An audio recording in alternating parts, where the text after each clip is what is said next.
This week on Dateline Abuja, we're having a security legal conversation that borders on human rights. What happens when people's settlements are located on other people's lands or on development corridors? And nuisance or not, are the FCT authorities within their rights to rid our streets of beggars? And in these security-conscious times, does the FCT authority run the risk of alienating itself from the communities they've sworn to protect? Our focus on the FCT looks at these demolitions and arrests that have raised quite a number of questions. And we'll get right into it after we update you on major happenings from Nigeria's presidency. This is Dateline Abuja.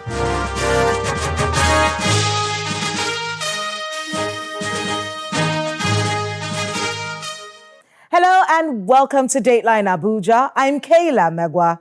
Let's start off with our wrap-up of the headlines from Nigeria's seat of power.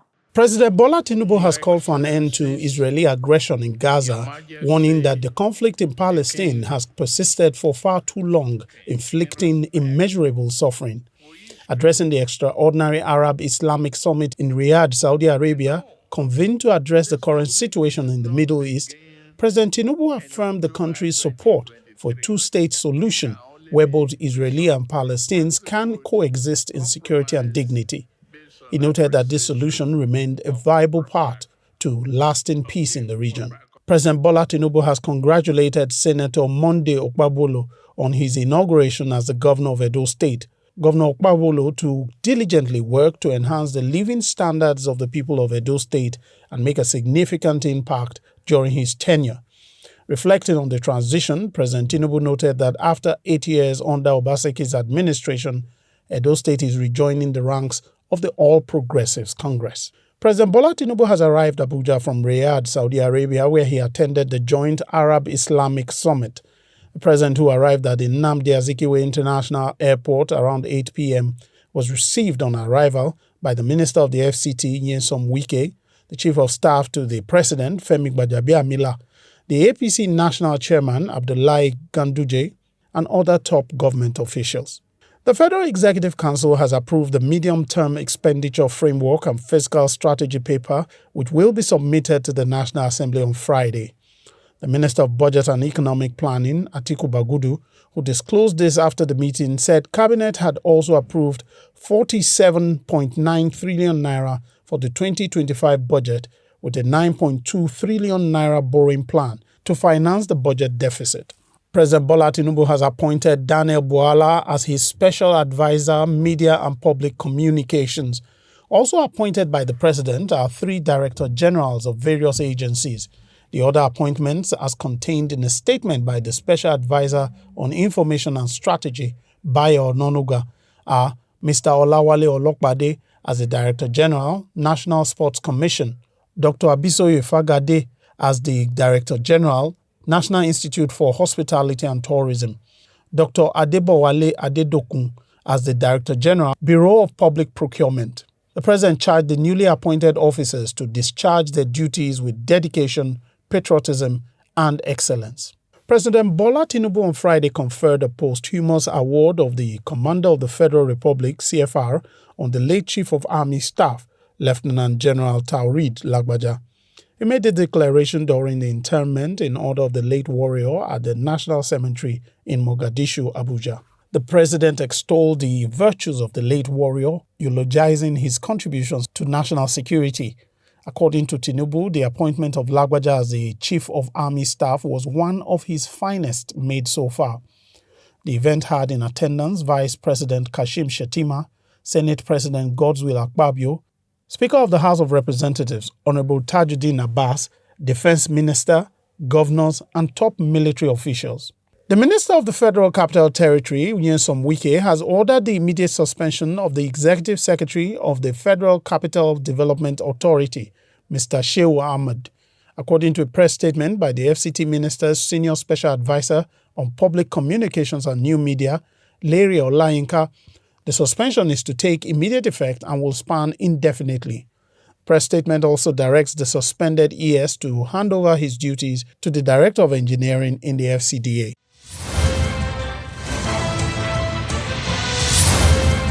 Welcome back.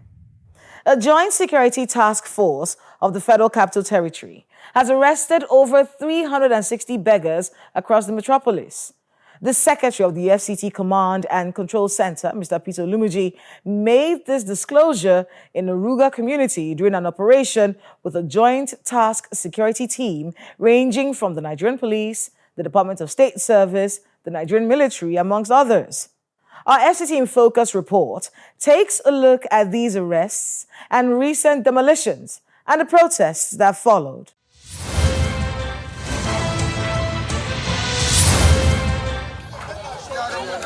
On the 8th of November 2024, residents of Ruga, a settlement along the airport road in Abuja, took to the streets to protest the demolition of their homes by the FCT minister, Mr. Nyesom Wike. The protesters, led by legal practitioner Mr. Deji Adeyanju, accused the FCT task force, known as Operation Sweep, of high-handed tactics that have left scores of residents homeless. Mr. Adeyanju expressed concern, stating that the task force burned many houses and destroyed property worth millions of naira. He urged President Bola Tinubu to consider the plight of some of the poor people here who had been driven from their homes in Borno and other northern states due to insecurity in the region. The reason why we have come to this particular location, there are 4 different demolitions affecting thousands, more than 15,000 residents of the FCT in this location alone. You can see here children who their parents are directly affected. Property worth millions of naira, shops have been destroyed. After the demolition, the FCDA and the FCTA administration, they not only did they demolish, they burnt properties here. There is no justification for these demolitions, for the ongoing demolitions. We are using this medium to appeal to the President Bola Ahmed Tinubu, to consider the plight of FCT residents who are barely just surviving. Their goal is just to survive. Many of the residents here are people who were driven away from Borno, from Adamawa, from Yobe, from Zamfara. They reside because of insurgency and insecurity in the country. They live here, they work in the FCT, they are builders, they are painters, they are shoemakers. They are doing so much good work for the community.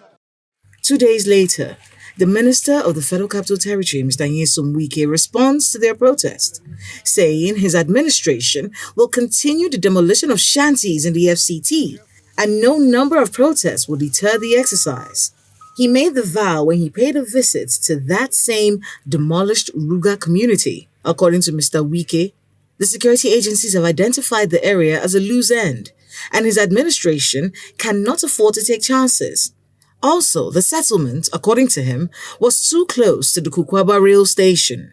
You can imagine the number of persons that are here who we cannot identify.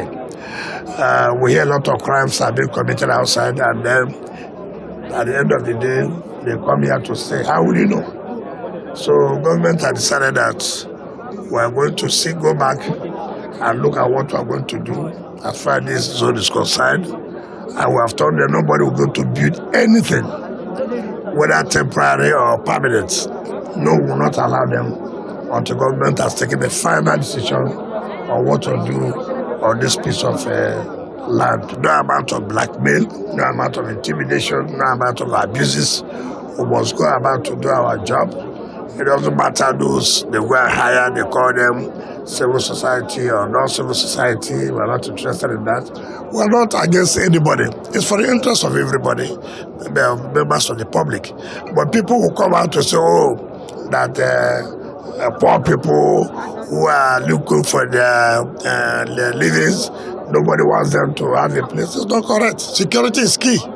We will not, because you want to find food, and the other people will not be secured. It's our responsibility. It's the responsibility of government to make sure that people are protected while you are looking for whatever you want to look for in order to live your life. So be assured that we will continue with the demolition of shanties that pose security threats to FCT Abuja. We'll do the right thing and nothing will stop us. The nation's capital is known for its many demolition exercises as the administration tries to keep to the Abuja master plan. With Minister Wike at the helm of affairs of the nation's capital, it's not just Shanties that must go. He's also ridding the streets of the nation's capital of roadside beggars. Abuja is returning to Beggars City. If you know you have a sister, you have a brother who is a beggar on the road, please, from next week, we'll carry them. In late October this year, during the flag-off ceremony of the 2.7 kilometers access road leading to the newly flagged-off judges' quarters at the Katampe district in the nation's capital, the FCT minister gave roadside beggars a 5-day ultimatum to leave the roads or face enforcement action. We have declared war. Abuja is returning to Beggars City. If you know you have a sister, you have a brother who is a beggar on the road, please, from next week, we'll carry them. We will take them out. I mean, it is embarrassing that people who come in, the first thing they see are just beggars on the road. Sometimes too, they may not be beggars. They may be criminals pretending to be beggars. We will not allow that. So I'm giving you a public holiday from now till Sunday. From Monday, we will pack them out. On November the 5th, that pronunciation from the FCT minister took effect as a joint security team comprising of the Nigerian military, the Nigerian police, Department of State Service, among others, embarked on the evacuation operation.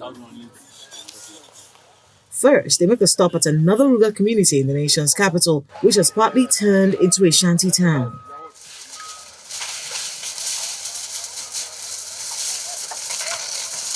Demolitions begin and the residents of the area scramble to secure their properties. Some of us are drivers. Some of us are bricklayers. We do a lot of things. Most of these beautiful houses built in Abuja are built by some of us. But we cannot live in those houses. All they tell us all the time is, you who are living in illegal areas, leave this place. Why are we living here? We cannot afford other places. We're appealing to the government. We would want a resettlement. Whatever condition they can give us to resettle us, I think we are ready to accept those conditions. This is just our appeal. The Secretary of the Command and Control Center of the FCT administration, Mr. Peter Olumuji, who represented the FCT Director of Security Services, speaks on the operation. The operation is a holistic operation that covers different activities. Like for this particular place where we are removing the illegal shanties and the structures, most of them here have complained over time that the reason why they've not been able to have access to their plot of land is because of these shanties and the criminal elements that are here. They've tried to take over their plot of land in time past and they've come under severe attack. But today the administration have come with this tax team to help them clear this place of those shanties. So we expect the owners of the plot of land here to immediately take over the plot of land and start development. Because if you don't take over it, the illegal settlers can also still return back here.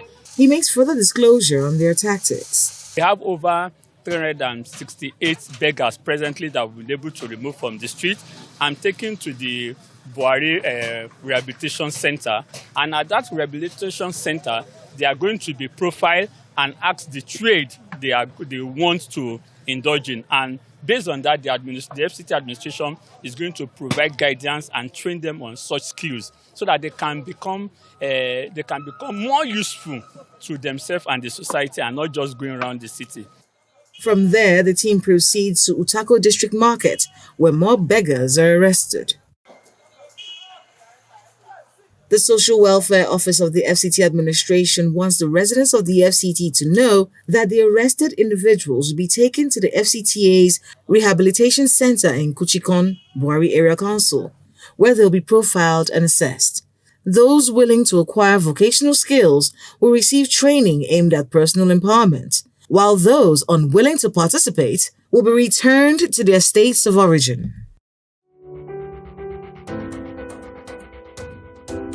Mr. Peter Olumuji joins us on the program today, helping us understand if any laws have been broken in these attempts by the FCT administration to stick to the Abuja master plan.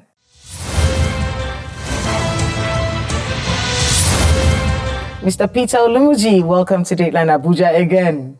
Thank you very much. People shouldn't be surprised when they see you all the time here. You are not taking that one. It's because there's always some enforcement program going on, and you are basically in charge of all of this enforcement. Right now, we're looking at Operation Sweep. It's controversial in the sense that many people believe that, look, these are beggars.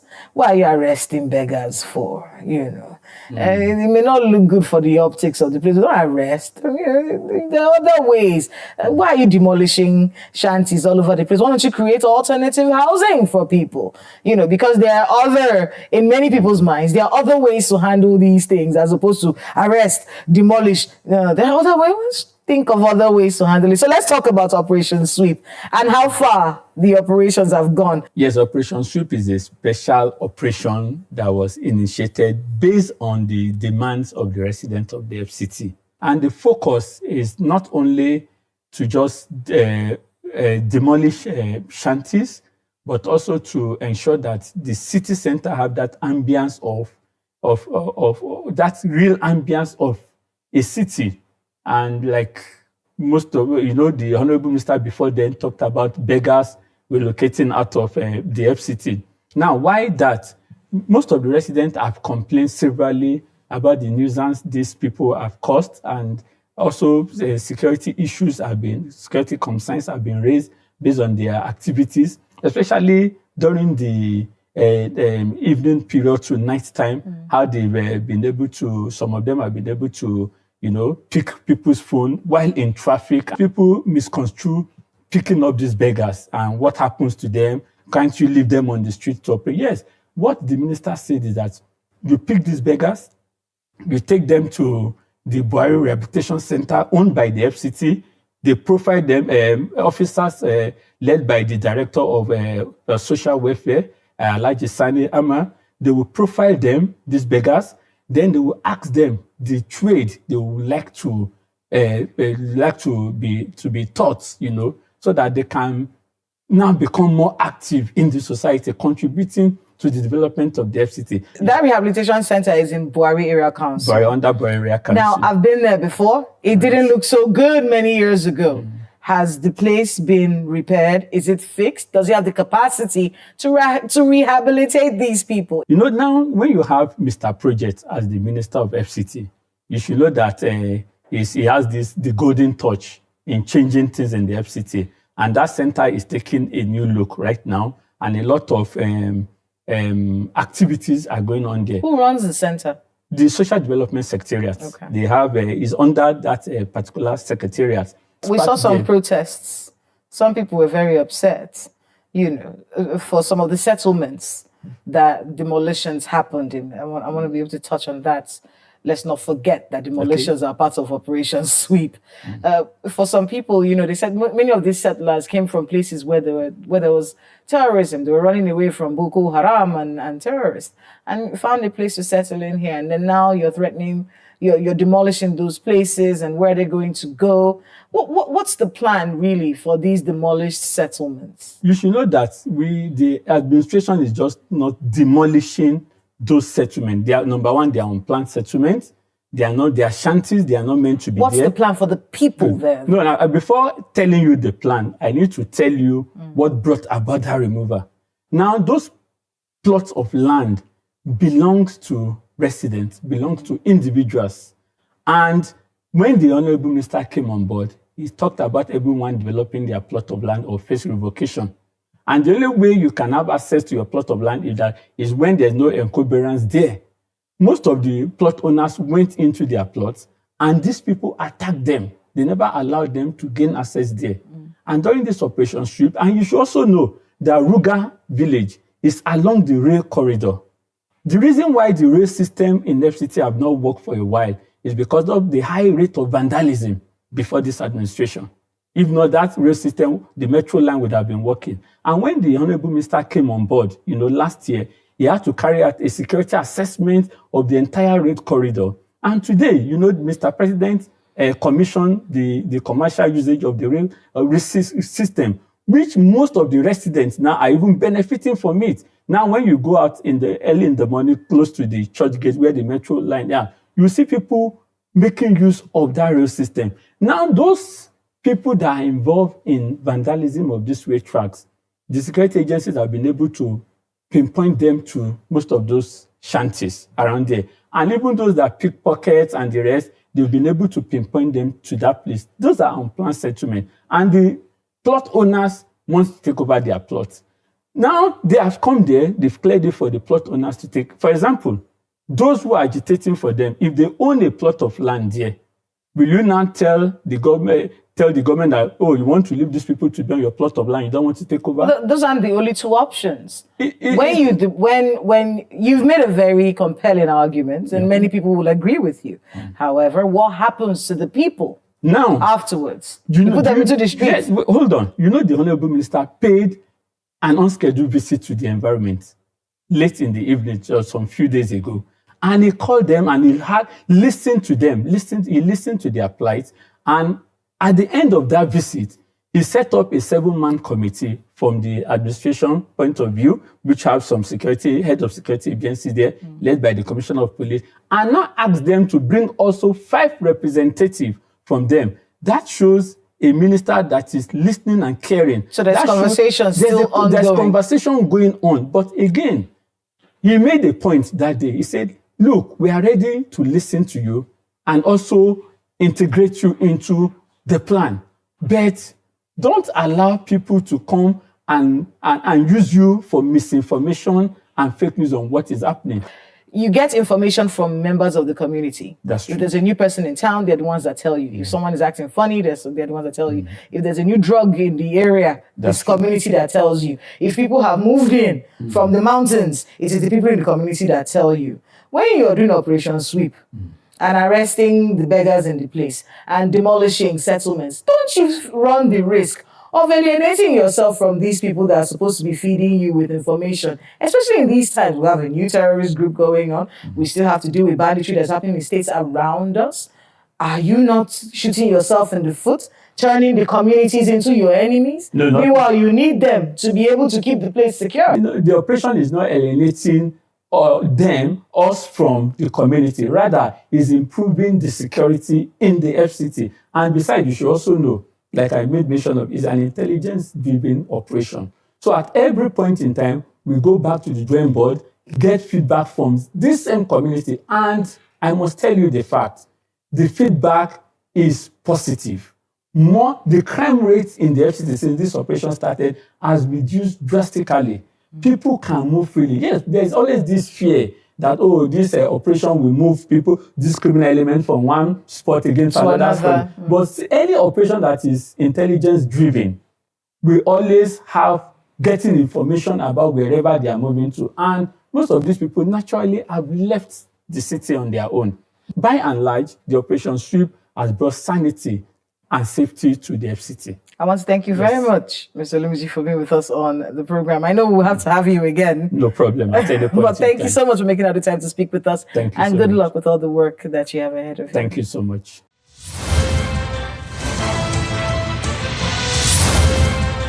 Thanks to my guest and to everyone who spoke to us today on the program.